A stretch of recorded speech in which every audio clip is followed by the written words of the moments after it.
Hi boys and girls. I am going to give you some tips for figuring out the number of faces, edges, and vertices. And maybe this tip will work for you, maybe not. But for me, kids can usually figure out the faces. But when it comes to the edges and the vertices, it gets confusing on how to count them. So here's what I suggest that you do. And you can use this tip or not.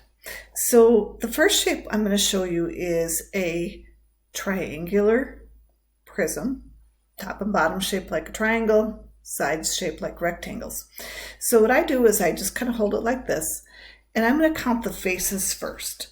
So I think about the face on the top and the bottom, and that's a triangle, right? So I've got 1, 2. So with any kind of prism, you're going to have 2, a top and a bottom. And then you got to figure out how many rectangles are around the outside. Well, here's the deal. Off of every triangular side, off of every one of those triangle sides is a rectangle. Maybe if I hold it this way, it's a little bit easier to see. So off of this side here, there's a rectangle. Off of this side over here, there's a rectangle. Off of this side here, there's a rectangle. So 3 sides to the triangle, 3 rectangles. So you've got your top and your bottom, that's 2. And then the 3 sides makes 5. Okay, so that's a tip there. Now the faces are easier, but the edges get confusing too. So I kind of do the same strategy with the edges. So I look at the top and the bottom, and you remember it was shaped like a triangle. So there's 3 edges to make that triangle. There's 3 edges to make the bottom triangle, right? So you've got 6. And then think about there's 3 edges in between them. Okay? So 3, 3, 3. 3 on the top, 3 on the bottom, and then 3 connecting them. 3 plus 3 plus 3 is 9.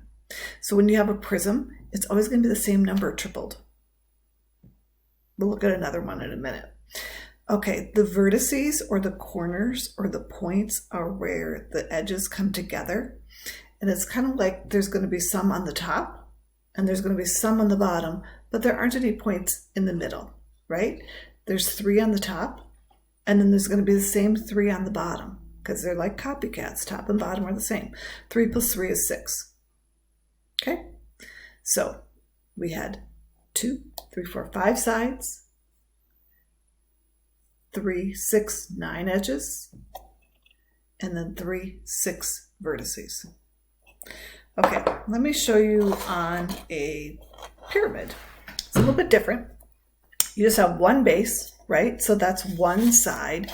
And then just like with the other figure before, coming off of each of these sides of this square are 4 shapes. So coming off each side is a rectangle. So coming off this edge here, triangle. Coming off this edge here, triangle. Coming off this edge here, triangle. So coming off of each of those 4 sides is another face, is a triangle. So you've got the base, that's 1, and then you've got the 4 triangles coming off of each edge of the base. So you've got 1 plus 4 makes 5. All right, so that's the faces.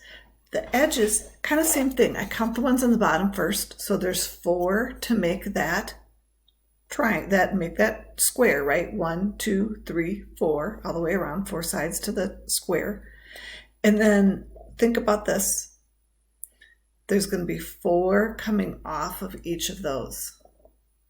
So 4 edges coming up to the top. So 4 plus 4 is 8. So it's just doubled.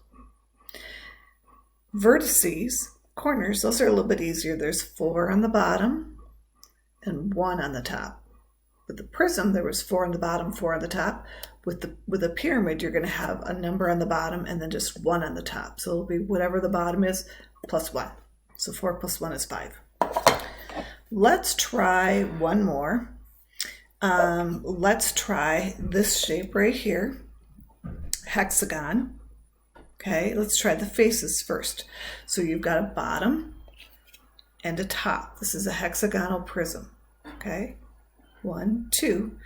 And remember, a hexagon has 6 sides. Coming off of each one of those 6 sides is a rectangle.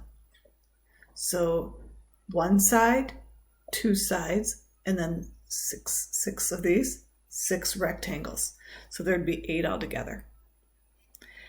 Edges, okay, again, I hold it top and bottom to make the top. There's 6 sides on the hexagon, so 6 sides on the bottom, 6 edges on the bottom, and then 6 coming up to the top, 1 from each of those.